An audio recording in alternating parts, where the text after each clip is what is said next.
Assalamualaikum warahmatullahi wabarakatuh. Rahayu Rahayu Sagung dumadi.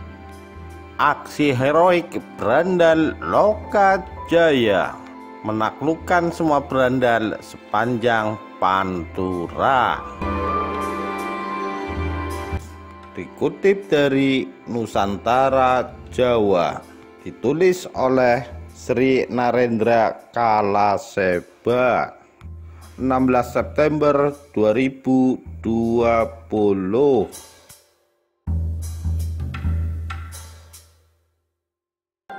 Kata loka sepadan maknanya dengan penguasa wilayah, sedang kata jaya dimengerti sebagai simbol kemenangan, sehingga dapat ditarik kesimpulan bahwasanya gabungan kata Lokajaya bisa ditafsirkan sebagai penyematan gelar atau julukan yang dinisbatkan kepada seseorang yang berhasil menguasai suatu wilayah yang dihuni oleh berandalan setelah memenangkan berbagai perkelahian.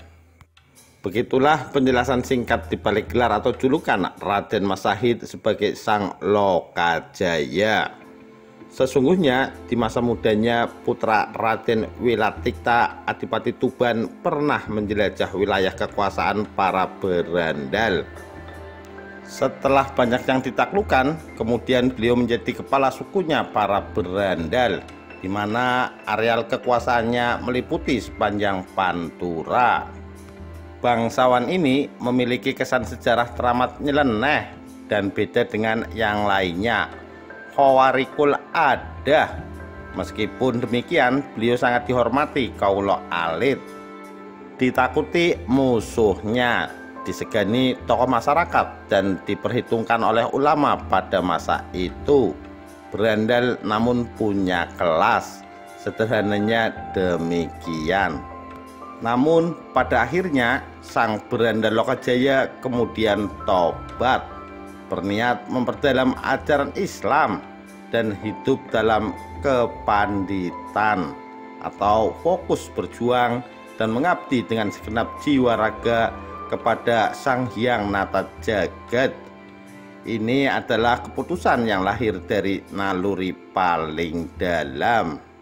Sampailah kemudian beliau berguru kepada Sunan Bonang, yang tak lain adalah saudara sepupunya sendiri, karena Sunan Ampel, ayah Sunan Bonang, menikah dengan bibinya Raden Masahid, Nyai Ageng Manila binti Adipati Aryo Tejo. Sebagaimana hal ini keterangannya tercatat dalam beberapa manuskrip. Dua diantaranya dokumentasinya dapat ditilik pada Babat Cirebon dan Babat Risaking Mojopahit. Keterangan ini pun sesuai dengan isi manuskrip milik leluhur saya, yang sampai detik ini masih saya rawat serta tersimpan sangat rapi, sehingga saya mengambil kesimpulan adalah wajar bila mana Sunan Bonang jasadnya dikebumikan di Tuban, karena jejak rekam hidupnya adalah salah satu daftar bangsawan Tuban. Walau pada masa dakwahnya justru kebanyakan melintasi daerah Kediri, Blitar, Tulungagung, dan beberapa tempat lainnya di Jawa Timur. Begitulah ringkasnya sejarah sang berandal Lokajaya dan jejak mahagurunya. Bisa disimpulkan antara Raden Masahid dan Sunan Bonang sebenarnya dari usia balita hingga menginjak dewasa, keduanya sudah saling mengenal sebagai sesama cucunya Adipati Aryo Tejo. Meskipun begitu, Raden Masahid tetap hormat, taat, dan sendiko dawuh kepada Sunan Bonang. Mungkin darah bisa saja berkaitan dengan silsilah atau nazab, namun adab murid terhadap seorang guru, meskipun sepupunya sendiri, tidak bisa dijadikan alasan sang murid kemudian tak berakhlak. Apapun kata sang maha guru, Bagi Raden Masahid yang pernah berjuluk Sang Branda Lokajaya, hanya satu kalimat, sendika dawuh.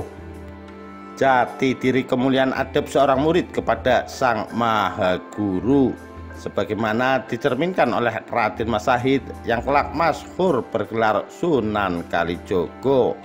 Secara turun-temurun masih bisa kita temukan adat tatanannya dalam lingkaran kehidupan para santri-santri Nahdlatul Ulama. Adat istiadat para santri NU tatkala menghadap Maha Guru tampak muka, undur diri pun tetap tampak muka. Tak ada kamusnya santri sejati Trah Jawa berani memunggungi gurunya. Itulah keagungan tata krama Trah Jawa yang lestari sejak berabad-abad. Hingga tiba saatnya nanti Raden Masahid kemudian diangkat menjadi salah satu bagian dari lingkaran Wali Songo, mendapat tugas dari Sunan Bonang lelaku atau tirakat selama 100 hari untuk meneguhkan niatnya sehingga menjadi sosok ulama yang dicintai oleh segenap pribumi Jawa. Sebab tutur katanya yang membawa cinta kasih, ilmunya yang luas, sabar, rendah hati, fatwanya tidak untuk menyakiti sesama, membawa paham perdamaian, mudah diterima oleh semua kalangan dan masyarakat. Sebagaimana keterangan dalam manuskrip sampun paripurna angsal 3 sasi lan punjul sedasa dina nuli tinarima ing Gustine Hyang Nata Jagat sinung derajat waliullah nama Sunan Kalijogo. Adapun tugas awal dakwahnya justru tidak di Jawa Timur ataupun di Jawa Tengah. Justru agenda perjuangan dan pergerakan Sang Wali Agung, kecintaan para Trah Jawa tersebut, medan pertama kali yang dituju adalah di Jawa Barat, tepatnya di Indramayu dan Pemanukan. Demikian sekilas kisah Branda Lokajaya, Maestro Begawan Nusantara abad 15. Sekian, terima kasih. Wassalamualaikum warahmatullahi wabarakatuh.